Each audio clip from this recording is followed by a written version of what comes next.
Final call से लेकर पार्लियामान तक का सफर, पाकिस्तान तहरीक इंसाफ का जो अब पार्लियामानी फोरम पर आवाज उठाने का सामने आया है बयान, क्या कहेंगे इस पे? सैकड़ों लाशों से 12 लाशों तक का सफर। हाँ। और फिर पार्लियामेंट में उठाने का सफर। देखें, ये होता है झूठा बयानिया कि आप रियासत के मुंह पे कालक मलने के लिए कुछ भी इल्जाम लगा दें और रियासत बेबसी की तस्वीर बनती हुई नजर आई और हमेशा से बनती हुई नजर आई। अभी भी एक 10 रुकनी फैक्ट फाइंडिंग कमेटी कमीशन बना दिया गया है और मैं बार बार कह रहा हूं कि इसकी रिपोर्ट जो भी आए उसे डी चौक में बुला लें। इन सबको जिन्होंने 278 सैकड़ों 80 20 पीटीआई के रहनुमाओं ने और उन साफियों ने, उन यूट्यूबर्स ने जिन्होंने इल्जामात लगाए कि लाशें गिरी हुई हैं, उन सबको बुला के लाइव टेलीविजन पे बिठा दें कि जी आते जाएं और सबूत देते जाएं। ये जो भागने का अमल है ना, जिसने किया है, जिस पे इल्जाम लगाया है, ये सबको बीच चौराहे में लाना चाहिए। क्योंकि ये बात नहीं है कि आप कमेटियों में बैठ जाएं, आप पार्लियामेंट में शोर करें, ये उनका राइट है, लेकिन ये जो लाशों के ऊपर सियासत का कारोबार है ना, इसको बंद होना चाहिए। क्योंकि इससे आम आदमी के जहन को प्रोपेगेंडा किया गया है, प्रोपेगेंडा सारा बनाया गया है। जब तक आप इसको क्लियर नहीं करेंगे और उन सब के चेहरों पर स्याही नहीं मलेंगे जिन्होंने झूठ बोला है, आप कुछ भी नहीं कर सकते। क्योंकि आप पार्लियामेंट में शोर कर लें, आप प्रेस कॉन्फ्रेंस से कर लें, कोई फायदा नहीं है उसका। अब अगर गवर्नमेंट संजीदा है कि स्टेट पे इल्जाम लगा है रियासती इदारों के, उन चाहे वो फौज हो, चाहे वो रेंजर्स हो, चाहे वो पुलिस हो, जिस पे भी इल्जाम लगा है, तो आपको क्लियर करवाना पड़ेगा एक दफा। क्योंकि अगर आप इसके ऊपर मट्टी डालेंगे तो फिर बात बनेगी नहीं। फिलहाल तो पीटीआई ये कह रही है ना, 1-2 महीने हमें लगेंगे, कवर अप ऑपरेशन करना है, हमारे लोग अरेस्ट है, हमें उनकी जमानतें करानी है, हमारी लीडरशिप पे पर्चे हो गए। पर्चे कोई हल नहीं है। असल हल ये है कि आप हकायक और सच्चाई तक लेके जाएं। उसमें जहां हुकूमत की गलती हो, बिल्कुल उसको बेनकाब करें। वहां जहां जरूरी है वो भी एक्शन लें। और जो लोग झूठ का प्रोपेगेंडा और बाजार बना रहे हैं, आखिर कब तक इसके साथ हम यूं ही माशरे को छोड़ सकते हैं? क्योंकि माशरे में ये जहर फैला दिया गया है और लोगों के जहन बना दिए गए हैं कि इतने घंटों फायरिंग हुई है, जबकि वो चंद मिनट भी नहीं ठहरे लोग। देखिए, जो लोग आम आदमी आया था, जो पीटीआई का सपोर्टर है, उसको तो इससे ताल्लुक नहीं था ना। ये लीडरशिप थी, जो 3 रुकनी क़यादत थी, वो फरार हुई, उनको फरार कराया गया, उनको सेफ पैसेज दिया गया। और वो लोग, खासतौर पे अली अमीन गंडापुर, जो लोगों को कह के आए थे कि हमें कफन में लेके जाना है, हम बांध के आएंगे कफन, ये सब, चाहे वो वजीर आला है, कोई है, इन सबको बिठाएं। वो जो उमर अयूब हैं, अपोजिशन लीडर हैं, इनको बुलाएं कि जी आए। क्योंकि जब तक स्टेट ये काम नहीं करेगी, तब तक इस झूठ के प्रोपेगेंडे से जान नहीं छूटने वाली। चाहे वो पंजाब कॉलेज का वाकया हो, वो किर्गिस्तान में रेप वाला वाकया हो, हमने कौन कौन से झूठ, ताज़ा तरीन की बात कर रहा हूँ, लंबी फहरिस्त की बात नहीं कर रहा। और फिर जो इंतशारी, जिनको कहेंगे कि जो गैर मुल्क में बैठे हुए ओवरसीज पाकिस्तानी हैं, जिन्होंने ये काम किया है, उनके पीछे डबल शहरियत है, तब भी जाना पड़ेगा आपको। कि जो लोग इस लाश के, मैं इसलिए जज्बाती हो रहा हूं क्योंकि मैंने देखा है कि आम आदमी के जहन को खराब किया गया है कि पता नहीं कितनी बेईमाना वहशियत बर्पा की गई है, जो कि ऐसा नहीं था। तो अब ये बात करनी चाहिए। हाँ, पार्लियामेंट बिल्कुल एक फोरम है जहां पे तकारीर हों, जहां पे लतीफ खोसा जब खड़े हों, उन्हें कहेंगे जी सबसे पहले आप 278 का हिसाब दें। जब शेख वकास अकरम खड़े हों तो वो बताएं सैकड़ों से ऊपर कैसे, और उन्होंने फिर कैसे प्रेस कॉन्फ्रेंस कर दी कि नहीं हमारा फिगर इतना है। तो क्या माफी मांगी उन्होंने? नहीं मांगी। पार्लियामेंट को अपना किरदार अदा करना है। और जो हमारे रियासती इदारे हैं, अब अगर ये टास्क फोर्स बनी है, प्राइम मिनिस्टर ने अभी सुबह सुबह उसकी पहली सरबराही मीटिंग भी की है, तो 10 दिन तो आज से शुरू हो गए, तो हमें 10 दिन के बाद रिपोर्ट दें। जी, तो आमिर साहब ये भी बताइएगा कि हमारे जो नुमाइंदे हैं इमरान असगर, उन्होंने खबर दी थी चेयरमैन गौहर खान के करीबी ज़राए के मुताबिक, उन्होंने ये कहा था कि इस्टेब्लिशमेंट से मामला तय पा चुके थे, हालात ख़राब ना होते तो बानी पीटीआई दिसंबर में बाहर आ जाते। तो सर, तहरीक इंसाफ तो मुज़ाकरात की बात से जो इनकार कर रही थी, इस पर क्या कहेंगे? मसला ये है कि गुफ्तगू ऑफ द रिकॉर्ड हो जाती है, जिसको फिर ज़राए से दिया जाता है। और वो तो 16 दिसंबर की तारीख थी उनके पास कि इमरान खान बाहर आ जाएंगे, लेकिन क्योंकि जिन लोगों ने तय किया और उनके अंदर लीड कर रही थी इमरान खान साहब की एहलिया कि हमने डी चौक जाना है, पीटीआई के रहनुमा बरमला कह रहे हैं कि इस्लामाबाद का तय हुआ था, डी चौक का तो जिक्र नहीं था। लेकिन अगर तय कर लिया गया था तो जिन लोगों को लेके गए थे उनकी हिफाजत की जिम्मेदारी किसकी थी? उनको लीड जब करना था तो फिर वहां आखिरी वक्त तक ठहरना किसकी जिम्मेदारी थी? जो कह रहे हैं सैकड़ों लाशें हैं, तो ये रोक के लाशों की वसूली के लिए क्यों नहीं बैठे वहां? इन्होंने क्या ऐसा मंजर देखा जो सिर्फ आर्टिफिशियल इंटेलिजेंस के तहत तस्वीर आप शो कर रहे हैं, लेकिन कोई नाश किसी को नहीं मिल रही?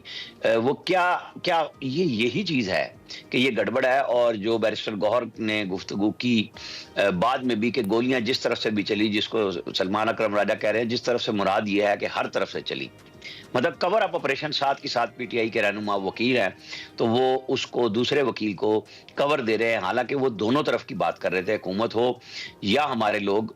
जो गोली चली है वो काबिल मजम्मत है। तो अगर सेन एलिमेंट थोड़ा बहुत भी है मौजूद, उसको रास्ता नहीं दे रहे। उनको पीटीआई के कल यूट्यूबर्स ने, सोशल मीडिया वर्कर्स ने झूठा करार दिया और कहा कि बैरिस्टर गौहर पे एक पर्चा भी नहीं है। जो लोग अडियाला जेल में मिले और उन सब पे पर्चे हो चुके थे, और खास तौर पे 26 नवंबर के पर्चे हुए थे। तो विद इन दी पार्टी अब उस फेक प्रोपेगेंडे का ये शिकार होने लग गए हैं। असद कैसर पे हमले की इतला दे दी गई परसों, जो ड्रामा बना।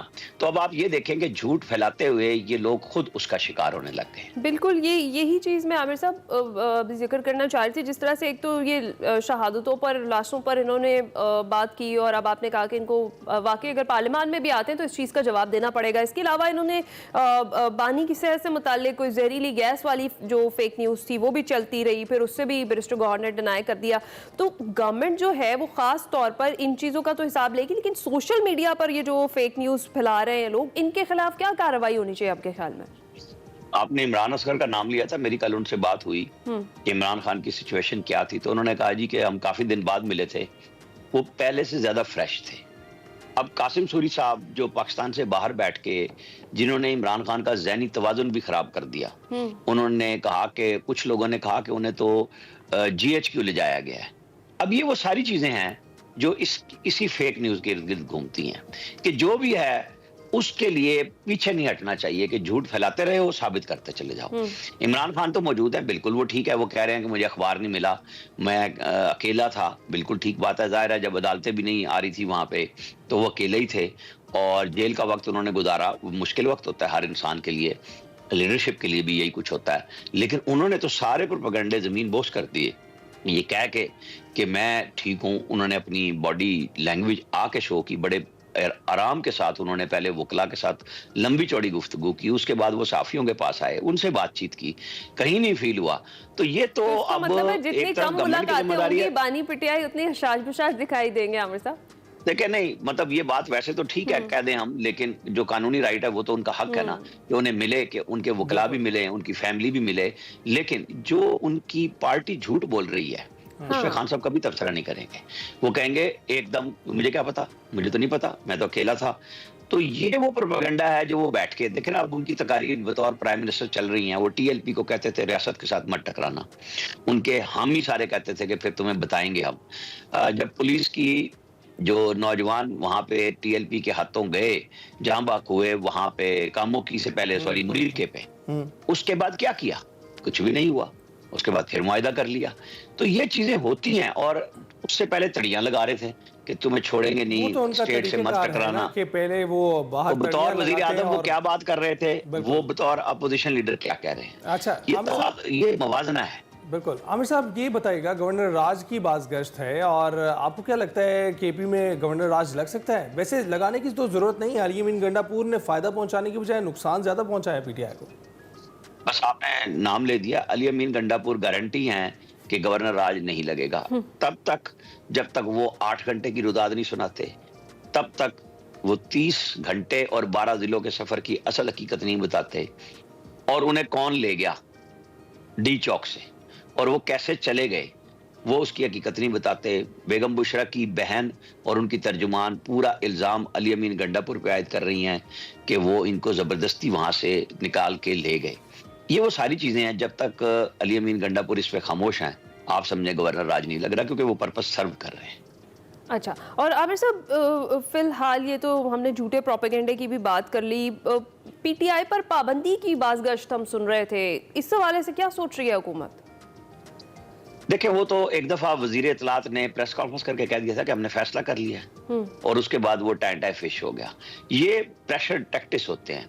जैसे गवर्नर राज की बात कहीं से आ गई, काबीना में जिक्र ही नहीं हुआ उसका, फिर उसके बाद पीपल्स पार्टी ने कहा हम इसके मुखालिफ हैं, गवर्नर राज के हम क्योंकि गवर्नर हमारा है लेकिन हम इसके बावजूद उसके मुखालिफ है। होता यह है कि प्रेशर डाला जाता है कि देखिए हमारे पास क्या क्या आईनी ऑप्शंस है और हम क्या क्या इख्तियार कर सकते हैं। तो जिन पे प्रेशर डालना मकसूद होता है उन तक मैसेज चला जाता है। और पार्टी के ऊपर पाबंदी आप इस तरह लगा नहीं सकते कि आप बैठे सोचे और कर ले। जो बातें मैं आपको कह रहा हूँ, मेरी नज़र में जो फेक न्यूज़ है और उसके साथ एक पूरा जनरल सरफराज शहीद जो कोयटा के कोर कमांडर से वहां से लेके जो बैशिंग फौज की हुई है, आप इनको मंतकी अंजाम तक पहुंचाए तो पार्टी पे पाबंदी लगे ना लगे, लोग तो पहले ही पकड़े जा चुके होंगे और लंबी सजाओं में होंगे। पार्टी पर पाबंदी लगाना कोई इतना आसान काम नहीं है, क्योंकि कल को ये भी लाइन में खड़े हो सकते हैं। एक पार्टी पर पाबंदी लगी तो फिर बाकियों पर भी लग सकती है। तो आमिर साहब ये बताइएगा, आप पीटीआई को क्या तजवीज़ देंगे? इस वक्त जो सूरत हाल पैदा हो गई, ये बड़ी हेडलेस सी पार्टी है, क़यादत का बिल्कुल समझ में नहीं आ रहा। जहाँ बुखलाहट क़यादत में है, वहीं जो उनके कारकुन हैं उनमें भी बुखलाहट अब जाना शुरू हो गई है कि ये हो क्या रहा है।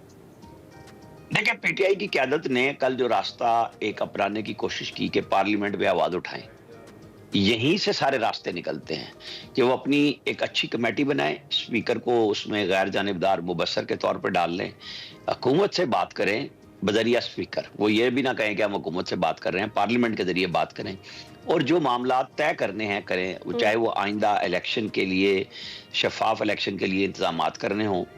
इनके ख्याल में जो इनके ऊपर गलत पर्चे दर्ज हुए हैं उनकी तदारुक होना चाहिए और एक बकाए बाहमी, मैं आपस में वो नहीं कह रहा कि मिलजुल के काम करें, बकाए बाहमी ये होती है कि सियासी जमातें एक दूसरे को रास्ता देते हैं और मुल्क आगे बढ़ता है।